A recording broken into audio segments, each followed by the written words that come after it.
memang mobil ini dibikin buat kita mainnya gaspol.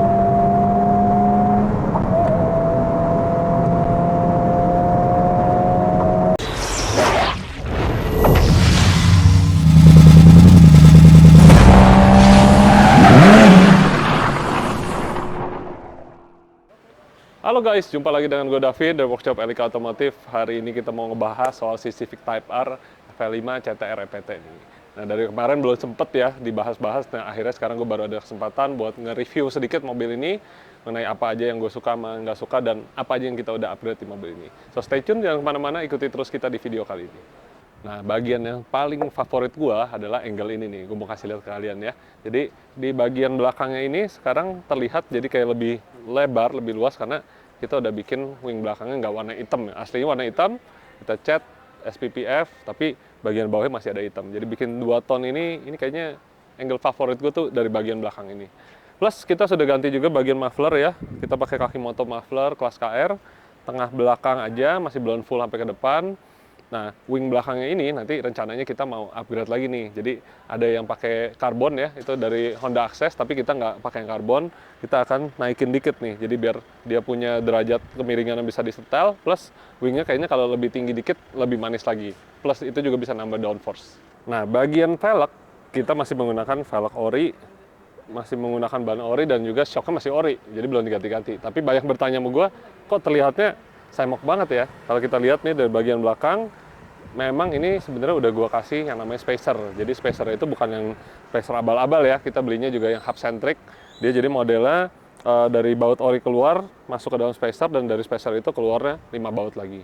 Jadi benar-benar torsinya juga sama, presisi, membuat jadi tampilannya ini lebih terlihat keluar dan juga mobil jadi kelihatan lebih lebar. Plus juga karena bawaan aslinya udah ada camber, nah ini terlihat lebih highlight lagi cambernya.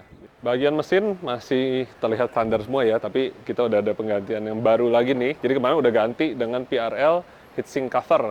Cuman kayaknya kalau nggak gede tuh kurang nampol gitu menurut gue. Jadi kita ganti pakai PRL yang tipenya adalah titanium intake pipe. Nah, jadi orinya bahannya kecil ya, terlihatnya diameter kecil, bahannya juga pakai aluminium biasa, babet.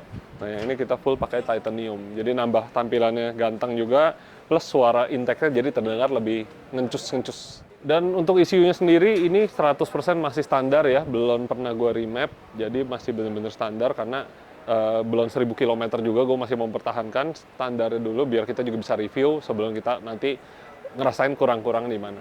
Nah, habis ini kita mau coba, kita mau tes ke tol untuk pertama kali ini, kita mau tes performanya setelah kita upgrade part-part ini kayak gimana sih rasanya.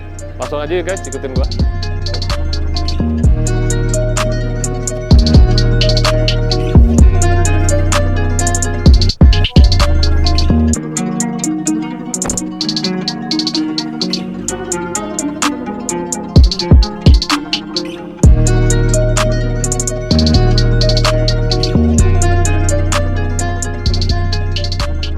Tadi udah kepasang juga akhirnya shifter bushing sama shifter kabel bushnya ya.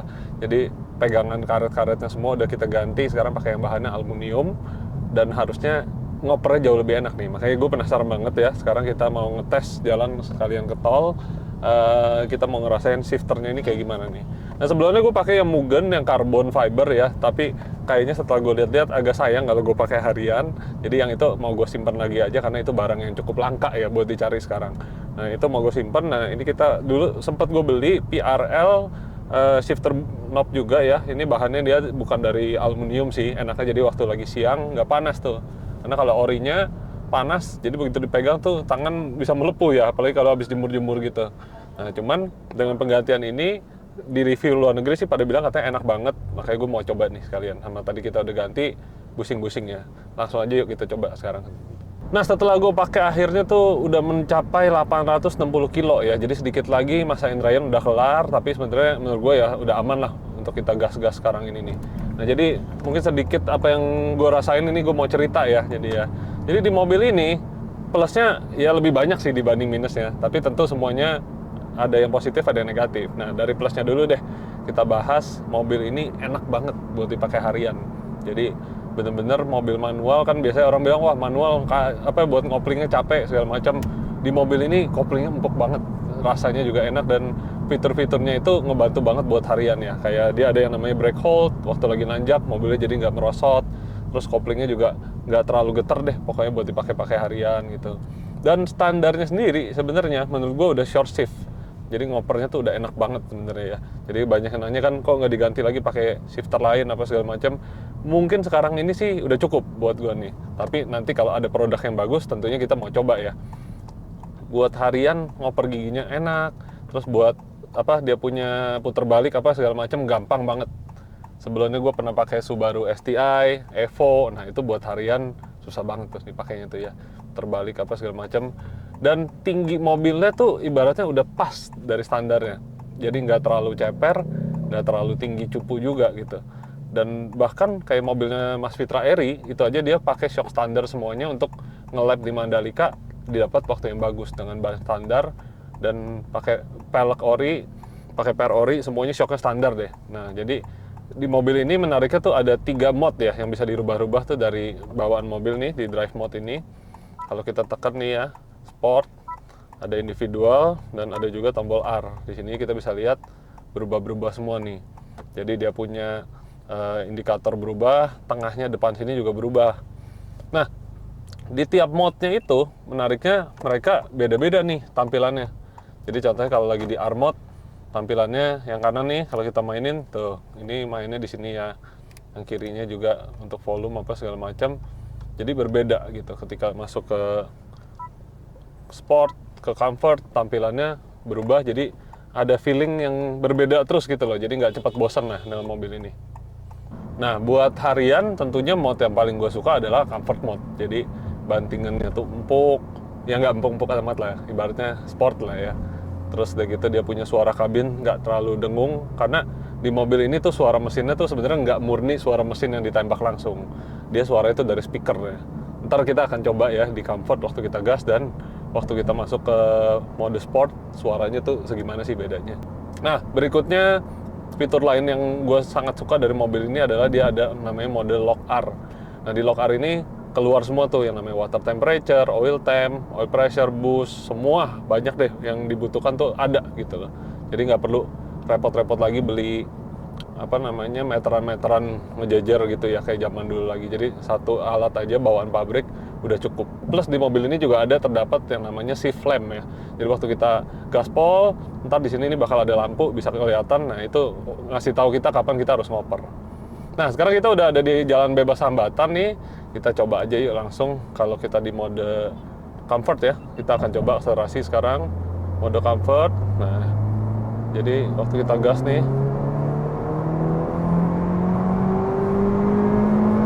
Ada shift lamp-nya ngasih tahu kapan kita harus ngoper. Ini baru gigi 3 ke 4 aja udah dapet sampai 200 km per jam dikit lagi tuh. Itu baru di comfort mode ya, jadi belum sampai di sport mode-nya atau di mode R. Jadi akselerasinya luar biasa deh mobil ini. Dan ini masih standar guys ya, jadi belum gua remap, belum gua tuning. Cuman kita ganti bagian depan di intake system, plus yang bagian tengah belakangnya kita ganti menggunakan tengah belakang dari kaki motor muffler.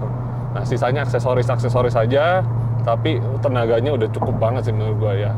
Tentunya nanti ketika udah bisa dicuning, kita akan naikin lagi powernya, mungkin ke kisaran sekitar 400 horsepower. Nah itu pasti jadinya ultimate car banget buat disetir harian maupun di track. Nah sekarang kita mau coba ya kalau dari gigi 1 gimana nih ngelaunch dengan mobil penggerak depan. Kita tes dari 3,5. Wah, ngebok. Ini dia susahnya memanage mobil dengan penggerak depan ya. Tapi tadi kayaknya gue ngangkat koplingnya terlalu cepet. Sedangkan kita akan coba lagi sekali lagi. Kalau koplingnya kita angkatnya lebih pelan.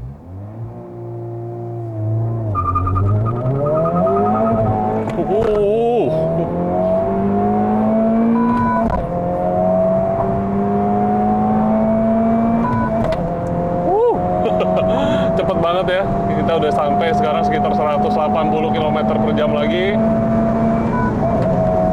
ya, kita udah dapat tadi hampir 200 km per jam. Jadi walaupun terjadi wheel spin ya, wheel spinnya tapi nggak terlalu panjang karena powernya juga kan kita masih belum naikin sampai ke power yang cukup ekstrim ya. Ini tenaga 315 HP, ya mungkin udah plus-plus lah, karena kita udah ganti yang namanya exhaust, intake segala macem. Feeling gue ini power sekitar 330 HP lah gitu ya, udah ada naik 15 HP-an, kurang lebih kayak gitu guys, akselerasinya. Sayangnya gue tadi nggak bawa draggy gue untuk ngetes berapa waktunya speednya, tapi paling nggak tadi kelihatan lah ya, speednya naiknya cukup cepet gitu. Untuk mobil penggerak depan dengan wheel spin yang cukup panjang tadi di gigi 1, kurang lebih kayak gitu tuh. Nah, tadi kalian bisa lihat ya, sejauh mana perbedaannya waktu kita di comfort mode versus tadi kita lagi di R mode. Jadi, selain performance-nya beda jauh, suaranya itu yang bikin ibaratnya, wah, feeling-nya tuh kayak gila nih, racing banget gitu loh. By the way, tadi gue belum sempet ngebahas soal ininya nih ya, shifternya. Gue berasa sekarang jauh lebih enak ya. Memang dia jadi bukan seperti short shifter yang kayak jadi pendek gitu, tapi feeling waktu kita ngopernya itu lebih firm. Jadi waktu kita tadi ngoper cepet gitu tuh, trep. Nah, nancapnya tuh jadi lebih enak gitu loh rasanya. Jadi kalau aslinya tuh shifter bawaan pabrik tuh ibaratnya digini-gini tuh godek-godek gitu ya. Nah, sedangkan ini tuh paten gitu guys. Jadi waktu kita goyang ini baliknya juga cepet, sehingga waktu kita ngoper gigi dari 3 ke 4 itu rasanya tuh cerep, masuknya enak. Jadi memang kalau di mobil manual, ya namanya tuasnya manual kan tergantung seberapa cepat kita ngopernya ya dari orangnya gitu, bukan dari alatnya. Kalau kayak di mobil Matic, DSG segala macam tinggal remote transmisi ya ngoper bisa jauh lebih cepat. Tapi itulah sensasi dari kita bawa manual ya. Kita mau ibaratnya kita yang take control, kita yang ngoper kapan, kita ngoplingnya kapan. Nah, itu semua sensasi kita beli mobil manual. Terus fitur kerennya selain tadi ini bisa jadi monitor ya, ini bisa ngelihat juga sebenarnya kalau kita di track ada yang namanya tuh data logging. Jadi kayak kita di track mana nih dia masukin. Nah, nanti dia bisa nge-scoring cara bawa mobil kita tuh dikasih poin sama dia tuh, angkanya berapa gitu. Jadi ketika dia tahu oh kita ngeremnya terlalu awal nih, keduluan atau apa, dia bisa kasih tahu tuh. Nah, dari data telemetri tersebut kita bisa ngelihat, oh gue kayaknya di tikungan ini kurang nih, nikungnya mungkin speednya masih kurang. Nah, di situ bisa jadi feedback buat kita, di mana data-data tersebut tuh udah kayak kualitas yang dipakai sama tim-tim balap gitu ya. Jadi ini udah ada dari standar bawaan mobil. Menurut gue ini keren banget. Walaupun gue juga belum sempet nyoba ya langsung, karena kan gue belum bawa track mobil ini nih. Nanti kepikirannya sih pengen bawa ke Mandalika biar kita bisa tes fitur-fitur keren dari si Lock R ini. Tapi sementara yang kepake buat gue mantau kayak temperatur air, oli, pressure, dimana ya kayak buat gue sebagai tuner juga ini data yang sangat berharga gitu ya. Jadi nggak usah beli-beli alat, nggak usah colok-colok OBD, langsung semuanya udah kebaca ada di dalam data logger standar. Ngomongin yang namanya mobil dipakai harian ya, balik lagi pasti orang nanya boros apa enggak nih. Sebenarnya nih mobil bisa irit. Ini kita bisa lihat ya, ini ada trip A, B. Jadi ya ini yang sebelumnya nih, waktu itu karena nggak boleh bawa buat kebut-kebutan, kita bawa santai gitu ya, buat keluar kota gue cuma nyetir lari-lari 100, 120 maksimum, kita bisa dapat 1/9 km per liter. Dan habis itu mulai yang namanya dibawa ngebut-ngebut, tarik-narik ya, itu turun ke 1/6. Kayak tadi nih, yang sekarang nih barusan kita coba, kebut-kebut gitu 1/5 ya. Jadi semua balik lagi sih, kalau buat daily kenanya macet terus juga pasti kan jadi boros. Dan tapi kalau namanya masuk tol, kakinya nggak sekolah, ngebejek terus, ya boros juga. Jadi intinya semua balik lagi ke rute jalanannya, sama gimana cara kita bawa mobilnya. Tapi bisa irit, bisa. Cuman kita beli Honda Civic Type R, nggak mikir buat irit kali ya. Yang kita cari adalah sensasi dan performa tinggi dari mobil Honda 2000cc turbo manual. Nah, plusnya itu tadi kurang lebih udah kita sebutin. Nah, minus lainnya itu adalah di mobil ini gue berasa knalpot standarnya tuh nggak berkarakter. Jadi ya memang tidak ada suara yang khas dari raungan VTEC segala macam. Speakernya memang bagus suaranya menurut gua, tapi itu palsu sekali lagi. Jadi kalau itu dimatiin, rasanya kayak nyetir mobil nggak ada suara. Nah, biasa kalau gua lebih suka suara langsung dari knalpot. Di mobil ini kita udah ganti pakai kaki moto muffler, dimana suaranya jauh lebih berkarakter ya, lebih ada suara mobil sportnya, tapi ini kita belum ganti bagian downpipe dan frontpipe, jadi kita ganti hanya bagian tengah belakangan dulu. Jadi menurut gue sendiri sih sekarang knalpot gue masih kurang keluar suaranya, tapi plusnya itu adalah gue tidak terlalu berisik ketika kita pakai harian, cruising di tol, karena gue masih suka dengar lagu-lagu gitu ya. Jadi kalau terlalu berisik ngedengung ke kabin, selain bikin getar panel-panel dan juga kedua bikin kuping tuh rasanya capek gitu nyetir mobil. Kalau nyetir mobil ini sekarang gue rasanya happy terus, karena ya mau jalan jauh atau apa, gue berasa nyaman-nyaman aja. Yang gue kurang suka juga salah satunya adalah setirnya ini bahannya sweat. Ya jadi banyak orang yang suka sweat tuh kan identik dengan racing ya, performance. Tapi gue sendiri nggak suka karena tangan gue tuh cukup sweaty ya, berkeringat. Jadi buat megang mobil ini nih setirnya tuh gampang banget basah gitu, jadi rasanya nggak enak gitu loh. Jadi sedangkan kalau gue juga orangnya males nyetir yang harus pakai sarung tangan segala macam. Menurut gue harusnya dikasih opsi kali ya. Karena di luar negeri ada opsi setirnya itu justru mereka ada yang leather gitu. Ada teman sih bilang katanya kalau mau ganti aja pakai steeringnya Honda Civic yang tipe FE ya, itu yang Civic sedan biasa tuh setirnya kulit gitu. Cuman bawaan pabriknya sih keren, tapi menurut gua kurang begitu praktikal buat yang namanya mobil dipakai harian gitu ya. Kecuali mobilnya cuma sekali-sekali pakai buat track. Plus kalau orangnya juga misalnya jorok gitu ya, tangan kotor-kotor megang setir, pasti lama-lama terlihatnya juga jadi nggak enak gitu loh. Kalau menurut gua setir ini sih menurut gue yang bikin gue agak risih sih. Jadi mungkin nanti gue akan ganti setirnya dengan leather. Nah, balik lagi sekarang kita masuk tol lagi, kita mau coba ya tikungan di depan, kita lahap dengan mode individual nih. Wah, gila enak banget. Memang mobil ini dibikin buat kita mainnya gaspol.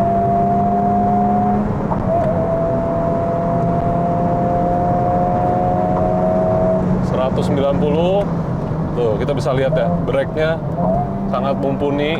Buat kita nikung begini juga gokil banget nih. Mungkin ini salah satu mobil yang handlingnya paling mantap menurut gue ya. Downforce-nya ada, tikungan begini pun kita bejek habis. Mumpuni banget. Padahal ini penggerak depan guys. Biasanya gue bawa mobil kayak M4 aja, gue nggak berani sekencang ini nih kalau di tikungan. Rasanya enak banget. Brake. Tuh, remnya juga oke banget ya. Buat nurunin speed dari 200 ke 130 atau 40 itu gampang luar biasa. Nih tikungan, tap dikit brake, masuk. Oh.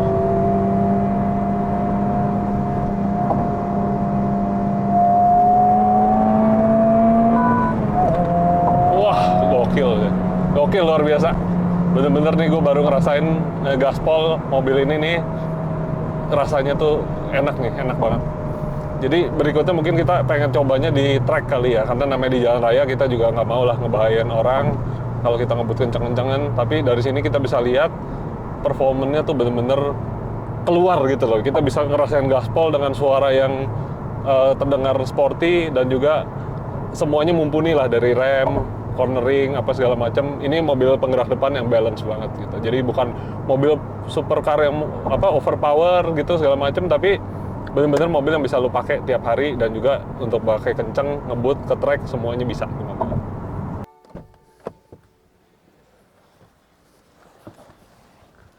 Nah, tadi kita udah coba guys mobil Type R dengan modifikasi Stage 1 kita ya. Jadi belum tuning, masih menggunakan ECU standar, hanya parts modifikasi, knalpot, intake, dan juga sedikit aksesoris-aksesoris untuk nambahin penampilan dan juga safety mobilnya. Buat mobil ini sendiri, kedepannya kita masih banyak banget ya parts yang belum datang. Nanti kayak kita akan tambahin lagi rigid collar spoon, lalu downpipe, front pipe, dan bagian pipa-pipa intercooler gue pengen ganti semua dengan pipa yang aluminium biar lebih aman. Dan tentunya begitu udah bisa tuning kita bakal upgrade. Bayangin aja ya, tadi dengan performance standar gigi 4 udah dapat 200 km per jam. Nanti kalau udah tuning, wah nggak tahu deh, pasti lebih seru lagi deh. Jadi buat kalian yang punya Type R, jangan ragu-ragu lah buat bawa kemari. Kita punya aksesoris-aksesorisnya dari parts, aksesoris dari interior, eksterior, velg, rem, semuanya kita sebanyak mungkin sih kita ada banyak stok ya di mobil ini. Nah jadi buat kalian yang nggak punya Type R pun, kalian mudah-mudahan bisa terbantu dengan inspirasi modif dari mobil ini ya. Jadi yang punya Civic Turbo juga, ternyata Civic Turbo H5 juga potensi luar biasa loh. Yang Civic FE itu kemarin kita udah ada tune sampai powernya 260-270 HP-an. Stay tune terus di YouTube channel kita biar kalau nanti ada parts baru yang kita pasang di mobil ini, nah, kita akan update lagi di video-video berikutnya mengenai modifikasi apa aja yang bisa ngebantu performanya mobil ini biar lebih enak, lebih ganteng, dan juga pastinya lebih kencang lagi. Oke, kalau gitu sampai di sini dulu videonya. Stay tune di YouTube channel kita. Jangan lupa untuk follow dan subscribe Instagram dan juga YouTube channel kita, dan juga kita ada baru sekarang account TikTok. Oke, kalau gitu see you next video. Bye bye.